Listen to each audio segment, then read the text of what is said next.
বিপ্লয় গোস্বামী পশ্চিম ত্রিপুরা জেলা পরিষদের একজন সদস্য নির্বাচিত হইয়া ঈশ্বরের নামে শপথ করিতেছি যে বিধির দ্বারা স্থাপিত ভারতীয় সংবিধানের প্রতি সত্যিকারের বিশ্বাস ও আনুগত্য পোষণ করিব এবং আমি যে কর্তব্যে যোগ দিতে যাইতেছি তাহা আমি বিশ্বস্তভাবে সম্পাদন করিব। আমি শ্রী বিপ্লয় গোস্বামী পশ্চিম ত্রিপুরা জেলা পরিষদের সভাধিপতি নির্বাচিত হইয়া ঈশ্বরের নামে শপথ করিতেছি যে বিধির দ্বারা স্থাপিত ভারতীয় সংবিধানের প্রতি সত্যিকারের বিশ্বাস ও আনুগত্য পোষণ করিব এবং আমি যে কর্তব্যে যোগ দিতে যাইতেছি তাহা আমি বিশ্বস্তভাবে সম্পাদন করিব। পশ্চিম ত্রিপুরা জেলা পরিষদের একজন সদস্য নির্বাচিত হইয়া ঈশ্বরের নামে শপথ করিতেছি যে বিধির দ্বারা স্থাপিত ভারতীয় সংবিধানের প্রতি সত্যিকারের বিশ্বাস ও আনুগত্য পোষণ করিব এবং আমি যে কর্তব্যে যোগ দিতে যাইতেছি তা আমি বিশ্বস্তভাবে সম্পাদন করিব। নমস্কার। আমি শ্রীমতী খুশবু দেববর্মা মহলানবী পশ্চিম ত্রিপুরা জেলা পরিষদের একজন সদস্য নির্বাচিত হইয়া ঈশ্বরের নামে শপথ করিতেছি যে বিধির দ্বারা স্থাপিত ভারতীয় সংবিধানের প্রতি সত্যিকারের বিশ্বাস এবং আনুগত্য পোষণ করিব এবং আমি যে কর্তব্যে যোগ দিতে যাইতেছি তাহা আমি বিশ্বস্তভাবে সম্পাদন করিব। পশ্চিম ত্রিপুরা জেলা পরিষদের একজন সদস্য নির্বাচিত হইয়া ঈশ্বরের নামে শপথ করিতেছি যে বিধির দ্বারা স্থাপিত ভারতীয় সংবিধানের প্রতি সত্যিকারের বিশ্বাস ও আনুগত্য পোষণ করিব এবং আমি যে কর্তব্যে যোগ দিতে যাইতেছি তাহা আমি বিশ্বস্তভাবে সম্পাদন করিব। সবাইকে নমস্কার।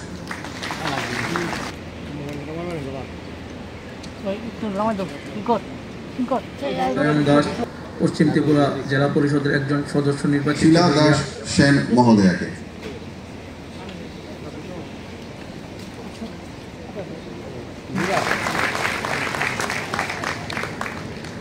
পঞ্চায়েত দপ্তরের মানবিক কর্তা শ্রী প্রসূন শংসাপত্রটি আমার একটা করতালি চাইব।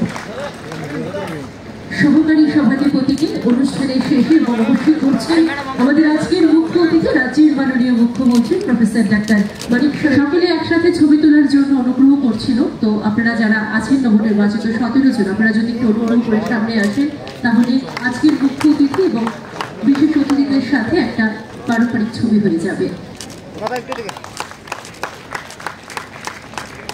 আপনারা যারা নির্বাচন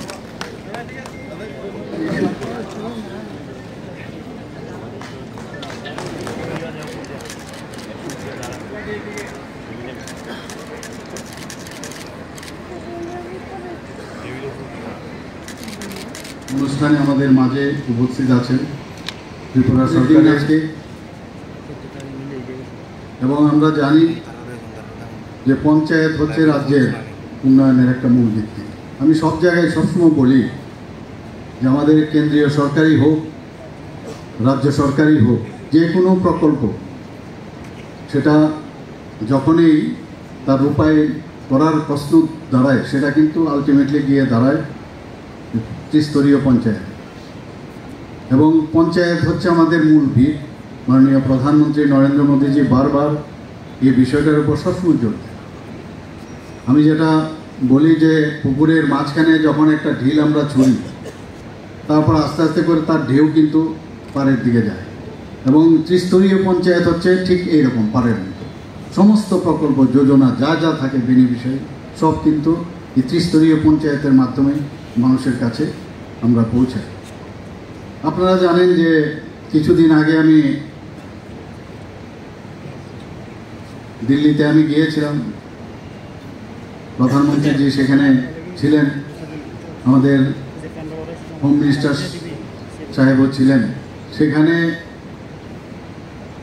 আমার একটা ত্রিপুরা সরকারে আমার সরকার করে আমাদের একটা পিপিটি সেখানে আমার প্রেজেন্টেশন দিতে হয়েছে, এবং আমার সরকার কিন্তু এই পঞ্চায়েত বেসড সেখানে আমরা সবাই জানি যে প্রতি সপ্তাহে বৃহস্পতিবার ওয়াকিং করে যে সমস্ত যে ওয়াকিং ভিলেজ আমরা নাম দিয়েছি, তো সমস্ত পঞ্চায়েত প্রতিনিধি থেকে শুরু করে পঞ্চায়েতের যারা ভারপ্রাপ্ত আধিকারিকরা আছেন, সবাই মিলে কিন্তু সব জায়গায় ঘুরে এবং সেখানে কোনো সমস্যা আছে কিনা সেই সমস্যাগুলো জেনে প্রতি সোমবারে একদিন করে পঞ্চায়েত অফিসে মিটিং হয় এবং সেই মিটিংয়ের মধ্যে সেগুলো আপলোড হয়, যে আমাদের যে অনলাইনে সমস্ত এগুলো আপলোড হওয়ার পরে সেগুলো নির্দিষ্ট সময়ের মধ্যে তার সমস্যা সমাধান হয়। আমাদের এই কারণে আমি বলছি যে পঞ্চায়েত খুব ইম্পর্ট্যান্ট আমাদের, এবং আমরা খুব প্রশংসিত হয়েছি এই ধরনের একটা প্রকল্প আমরা নিয়েছি বলে। এবং আমরা সবাই জানি যে এখানে জেলা পরিষদের টোটাল ত্রিপুরাতে প্রায় 116টার মতো আমাদের সদস্য সংখ্যা, পঞ্চায়েত সমিতির মোট সদস্য সংখ্যা 423 এবং গ্রাম পঞ্চায়েতের মোট সদস্য সংখ্যা 6370। অর্থাৎ এই যে সংখ্যা, মানুষ কিন্তু তাদের উপর অনেক আশা আকাঙ্ক্ষা নিয়ে আছে। আমাদের সরকার, কেন্দ্রের সরকারই হোক আর ত্রিপুরা সরকারই হোক, বারবার যেটা আমরা জোর দিই যে ত্রিস্তরীয় পঞ্চায়েতেও আমরা যেভাবে ট্রান্সপারেন্সির মাধ্যমে এই দুটো সরকার, যে ডাবল ইঞ্জিনের সরকার যেভাবে চলছে, ত্রিস্তরীয় যেটা স্থানীয় যে সরকার সেখানেও সেইভাবে চলবে। অনেক সময় অনেক জায়গার থেকে অনেক খবর আসে, সেটা কোনো অবস্থায় কাম্য নয়। আমি এখানে নবনির্বাচিত যারা সদস্যরা আছেন বা সভাধিপতি, সহকারী সভাপতি, ওনাদেরকে আমি বলবো যে প্রধানমন্ত্রীর যে ইচ্ছা যে স্বচ্ছ প্রশাসন সেটা আপনারা দেবেন। আমরা যেভাবে আমাদের ত্রিপুরা সরকার যেভাবে দিচ্ছে আপনারাও সেভাবে দেবেন। এবং শুধু পঞ্চায়েতের অনেক কাজ, পঞ্চায়েতে কিন্তু এরকম না যে শুধুমাত্র ত্রিপুরা সরকারই করবে, এখানেও কিন্তু স্থানীয়ভাবে আমরা যেটা ভোকাল ফর লোকাল বলি, ভোকাল ফর ওখানের যে স্থানীয় সম্পদ সেটাকে সামনে রেখে আমাদের সমস্ত গ্রামগুলোকে যাতে আরও ডেভেলপ করা যায় সেই দিশায় আমাদের কাজ করতে হবে। শুধু গ্রাম পঞ্চায়েত, পঞ্চায়েত সমিতি এবং জেলা যে পরিষদ, সেখানে সব জায়গার মধ্যে আমাদের এই ডেভেলপমেন্টের কাজগুলো আমাদের করতে হবে। আমরা এখানে বিভিন্ন যে প্রকল্পগুলো সময় সময় আমাদের আসে, সেই প্রকল্পগুলো আপনাদের মাধ্যমে সেটা সেখানে সেটা সম্পন্ন হবে। আমি এখানে একটা বিশেষ জিনিস আমার বলা খুব প্রয়োজন আমার মনে হয়, যে আমাদের সভাধিপতি যারা আছেন বা সহকারী সভাধিপতি যারা আছেন তাদেরকে কিন্তু একটা সাম্মানিক ভাতা কিন্তু দেওয়া হয়, আপনারা সবাই জানেন। শুধু তাই না, যারা স্ট্যান্ডিং কমিটির মেম্বাররা আছেন তারাও যখন মিটিং থাকে সেখানেও প্রায় 200 থেকে 300 টাকার মতো দেওয়া হয়, মানে তাদেরকেও কিন্তু সাম্মানিক একটা দেওয়া হয়। অর্থাৎ যাতে এই কোনো জায়গার মধ্যে কোনো মানে একটা স্বচ্ছতার যাতে বিষয় থাকে, তার জন্যই কিন্তু এই ব্যবস্থা। পঞ্চায়েত সমিতির মধ্যেও আমাদের এই ব্যবস্থা আছে, গ্রাম পঞ্চায়েতেও আমাদের এই ব্যবস্থা আছে। আমি আপনাদের অবগতির জন্য আমি জানাতে চাই যে এখন পর্যন্ত আমাদের যে পুরস্কার আমাদের এই ত্রিস্তরীয় পঞ্চায়েত আমরা পেয়েছি, 2018-তে আমরা দীনদয়াল পঞ্চায়েতে দীনদয়াল উপাধ্যায় পঞ্চায়েত সশক্তিকরণের পুরস্কার আমরা পেয়েছি। সেটা পশ্চিম ত্রিপুরা জেলা পরিষদ পেয়েছে, প্রায় 50 লক্ষ টাকার মতো আমরা পেয়েছি। কাঠালিয়া পঞ্চায়েত সমিতি আমরা 25 লক্ষ টাকা পেয়েছি। বিশালগড় পঞ্চায়েত সমিতি 25 লক্ষ টাকা পেয়েছে। খাস মধুপুর গ্রাম পঞ্চায়েত ডুকলি আরডি ব্লক 8 লক্ষ টাকা পেয়েছে। এবং 2020-তে আমাদের মোহনপুর গ্রাম পঞ্চায়েত সেখানে 8 লক্ষ টাকা আরডি ব্লক পেয়েছে। নানাজি দেশমুখ রাষ্ট্রীয় গৌরব গ্রাম সভা পুরস্কারও পেয়েছে কাশিয়া মঙ্গল গ্রাম পঞ্চায়েত তেলিয়ামোড়া আরডি ব্লক 10 লক্ষ টাকা। গ্রাম পঞ্চায়েত ডেভেলপমেন্ট প্ল্যান 5 লক্ষ টাকা পেয়েছে গোয়াচাঁদ নন্দীগ্রাম, সেটা পেয়েছে। চাইল্ড ফ্রেন্ডলি গ্রাম পঞ্চায়েত মহিলা গ্রাম পঞ্চায়েত অমরপুর আরডি ব্লকে 5 লক্ষ টাকা পেয়েছে।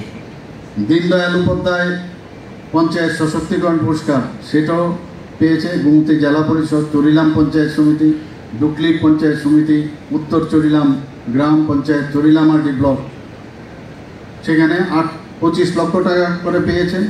আর উত্তর চরিলাম পেয়েছে 8 লক্ষ। নানাজি দেশমুখ রাষ্ট্রীয় গৌরব গ্রাম সভা পুরস্কার সেটাও 10 লক্ষ টাকা পেয়েছে রোয়া গ্রাম পঞ্চায়েত। 5 লক্ষ টাকা পেয়েছে গ্রাম panchayat development plan Nagphul village committee.